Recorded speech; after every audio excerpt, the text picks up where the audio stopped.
beginning of the 20th century was a tough time for the Russian Empire. They'd killed off their royal family, with its economy at the lowest point that it had been in her history. That coupled with one civil war rolling into the next, culminating with the country's disastrous entrance into World War I, with millions of lives lost in battle, and just as many perishing from famine. And with its borders covering over 23 million kilometers, even the government didn't have a clue about what the population was and who was doing what, when, and where. But it was around this time that this government put together a crack team to study meteorites, and this team was headed by Leonid Kulik. One day while doing his research, Kulik stumbled across an old newspaper article about a firestorm in the sky that obliterated an entire forest, melting anything in its path, including farmers, livestock, and trees. And the fact that it had happened 12 years earlier in Tunguska, Siberia, one of the most desolate parts of the world, a wooded marsh area that many believed was inhabited by savages, meaning there was a high possibility that the event may not have happened and it was just some sort of tribal bogeyman.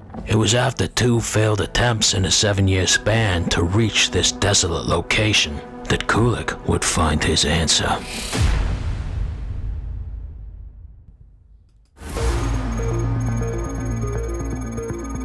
In this world, there are things that go beyond our understanding. Things that our tiny minds cannot possibly comprehend. Like where does reality end and dreams begin? Between the flick of a light switch and a dream, we continually shroud ourselves in a veil of illusion. Deadbug's strange things. We all die alone. In his first 2 attempts to reach Tunguska, he was held back by disease and severe weather conditions. The Tunguska River is now near modern-day Krasnias and is still considered one of the most remote parts of the world. Disease-ridden swamps, severe weather changes, but Kulik had more than just the terrain to worry about. The locals were still savages and believed in a variety of pagan gods. But when he reached the Tunguska River, he was shocked what he saw. The trees, as far as he could see, were laying down straight like arrows, with a blast that seemed to have come from above, with no point of impact or crater. His guides had now abandoned him for fear of the gods' revenge, but Kulik continued, trying to find the epicenter of the blast. The natives who did speak to him said that they saw a flat, flying rock that resembled a city. Once Kulik reached the center of the blast, he was even more shocked, for what he found were trees standing up like telephone poles, a point of impact but without a crater. It seemed to defy everything he knew. Now running out of food, he had to return to Moscow, with bad news telling his superiors he didn't have a fucking clue what had happened. The worst part is he was trying to convince his bosses it was a meteor, and he couldn't even show them a stone that he'd found. The meteor-loving egghead returned 2 more times in his life to the location, and still he left knowing less than when he arrived. And now, over 100 years later, the area, known as the Dead Forest, still shows signs of that eventful day. And meteorites have never been uncommon to Russia, but they all have one similarity: a point of impact. Scientists now believe that the explosion was 1,000 times more intense than Hiroshima. And the Russian government now admit, because back then they didn't have an adequate census system, they'll never know how many lives may have been lost. But not all things that we perceive are out to destroy us can be blamed on outer space, and not every mystery takes a genius to get to the bottom of. These are tumultuous, reckless, and uncertain times. But did you ever consider that in contrast to the popular beliefs that are shouted down at us, we are not evolving, we are mutating. Goddamn freaks of nature. Case in point. In our short history that the Homo sapien has existed on this earth, we have ravaged this planet, from the depths of the jungle to the highest mountain tops. And we're not just leaving a footprint. We've been pushing our whole leg up our God's ass. And there's not a better example of this than in our oceans, with years of waste being dumped and building up. And now, here's a surprise. It's causing us an imminent threat. Experts are unsure when the Great Pacific Garbage Patch appeared, but we now know it exists. Literally a floating island of trash, made up of plastic packaging, bottles, abandoned fishing nets, wood, and general waste that is all converged from the lakes and the waterways of this world, brought together by the currents and then congregating like flies on a dying kitty cat, with the debris now permanently trapped by these very currents, a vortex of the damned. The largest of these floating islands that scientists call patches is 3 times the size of Texas, with the most threatening of these being in the Pacific Ocean off the coast of Japan. And scientists believe that these patches cause an imminent threat not only to nature, but to mankind.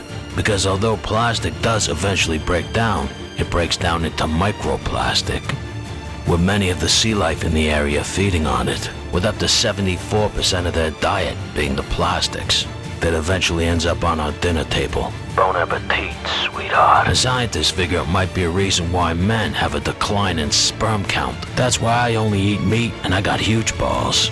So if you ever wonder why so many pussies get offended these days, it's because they're taking that plastic more than just up their ass. So it seems in regards to the extinction of the human race, it's only a matter of time. Please remember to like my video and smash that thumbs up button. Cause like I give a flying fuck. Called to find, because if a child is sacrificed, that child's body isn't going to be left. If it's an Orthodox satanic cult, they're going to burn the body and they're going to eat it during ceremony, so they'll leave no evidence around. In this life, we are caught between what we know to be true and what we hope to be true. And sadly, there are no variances on this. And even then, most of us end up wrong. So you better wise up, suckers. Case in point.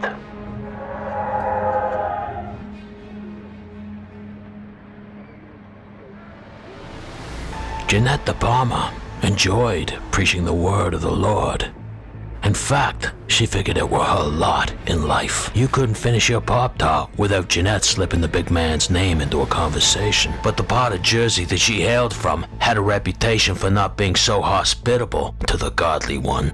And intense scrutiny on the activities of satanic cults. Stories of devil worship and satanic cults corrupting young minds. Unbelievable crime at the hands of satanic cults. It was on July 7th that Jeanette said goodbye to her mother and set out by train to visit her friend. When she missed her curfew and never returned home that night, her mother called the police. At first, the cops told the mother not to panic and that it was more than likely that the pretty teen had run away or found herself a boyfriend.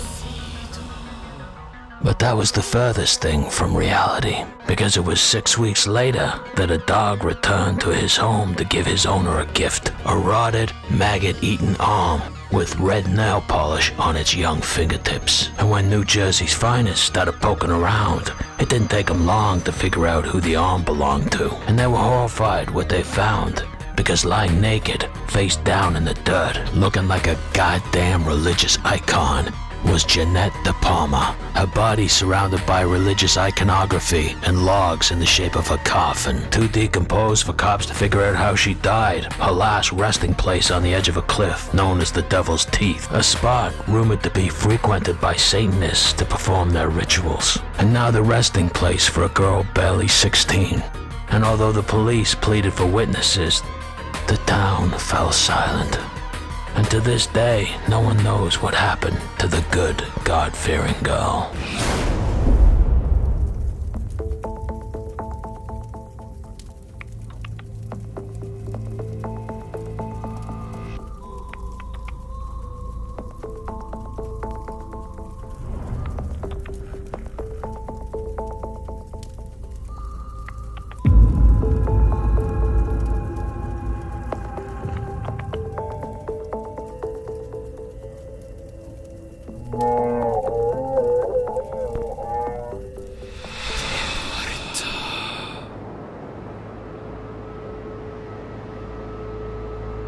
This world, or realm, if you will, that we exist in, is only real as long as we exist.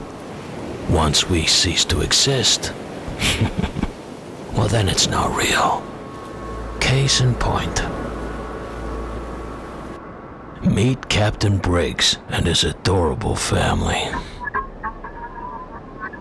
The Mary Celeste was an American merchant ship that had just left New York Harbor, bound for the sunny shores of Italy, or Warpland as I like to call her. Benjamin Briggs, a seasoned captain, had just bought the ship to go into business for himself, where he would be transporting 1,701 barrels of methylated spirits to Italy. I guess the one extra barrel was a gift for his father-in-law. The methylated spirits was used to fuel cooking stoves and other similar devices, and in accordance with laws to avoid heavy taxation placed on drinking alcohol, the fuel was mixed with several poisons to make it undrinkable. Nevertheless, this didn't stop some, and those who drank the fuel would go blind, mad, and often died. On this journey, Briggs would be accompanied by his wife and infant daughter, leaving his son at home with his grandmother as he was still attending school. The Mary Celeste began her faithful voyage November 7th, 1872. Sailing with 7 crewmen, Captain Benjamin Spooner Briggs, his wife Sarah, and the couple's 2-year-old daughter Sophia. The 282-ton brigantine battled heavy weather for 2 weeks before reaching islands off of Portugal, where the ship's log's last entry was recorded at 5 a.m. on November 25th. In the captain's log, nothing appeared to be out of the ordinary. The captain complained about the rough seas and said his daughter had been suffering from seasickness, but otherwise it was a standard entry that didn't raise any suspicions. 10 days later, and less than a month after the ship had left New York Harbor, the Mary Celeste was spotted full sail by a Canadian vessel, De Gracia, 400 miles east of the Azores, a set of desolate islands in the mid-Atlantic belonging to Portugal. Seeing that one of the Mary Celeste's sails had been damaged and no one on deck, the De Gracia's captain hailed out to the ship, and when they got no response, they boarded her. Once on board, the crew of the De Gracia found themselves on a goddamn ghost ship. With its cargo intact, 6 months worth of food and supplies, including goats and chickens. And whoever left, well, they did it in a hurry, because they didn't even bring their personal possessions with them. And the captain had left his logbook, something that an experienced captain wouldn't do, something that Benjamin Briggs wouldn't do. This baffled, but at the same time frightened the crew members who had boarded the Mary Celeste.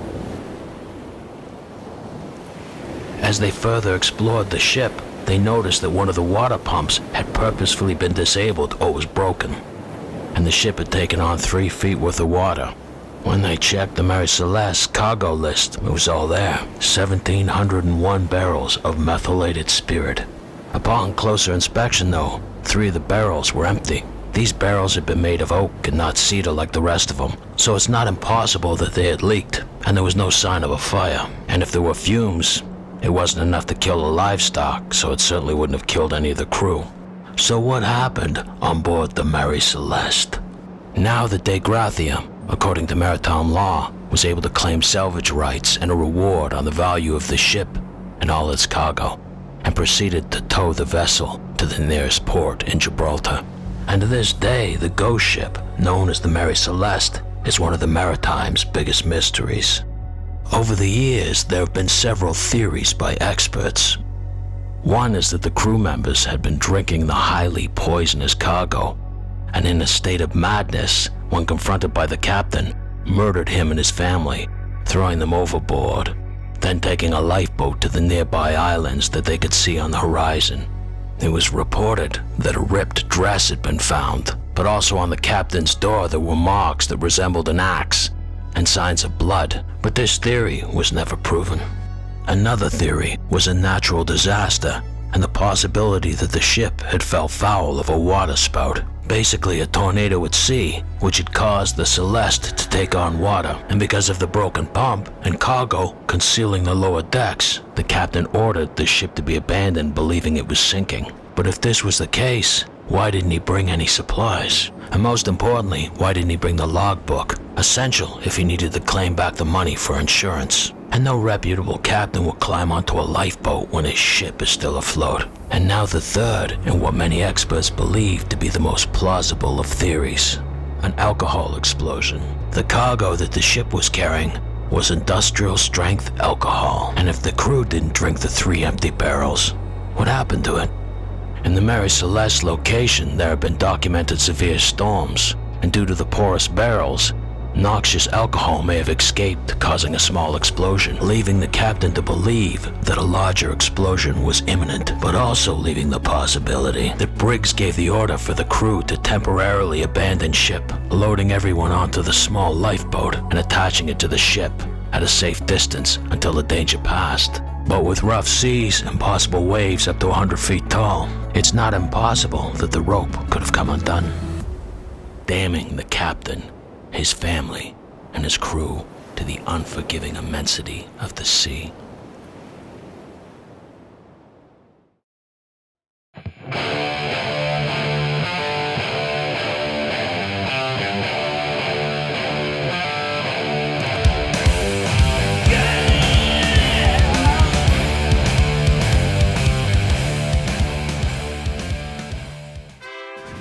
Legion forever!